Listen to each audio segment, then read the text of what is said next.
చిన్న ప్రభుత్వం ఉంటే, మనకి తోడుండే ప్రభుత్వం ఉంటే మన మీడియా ఏమైనా రాస్తుంది.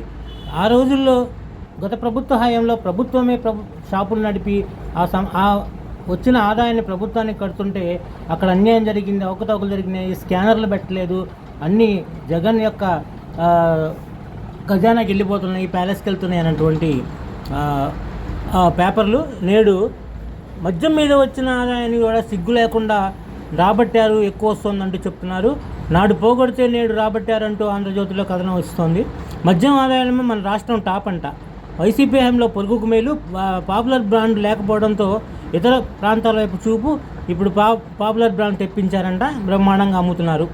సరిహద్దుల్లో తీవ్రస్థాయిలో ఆదాయ నష్టం, ప్రభుత్వ మారాక పెరిగిన అమ్మకాలు 10.29% పెరిగిన అమ్మకాలు, ఇతర రాష్ట్రాలతో పోలిస్తే ముందంజలో మద్యం అమ్మకాలు.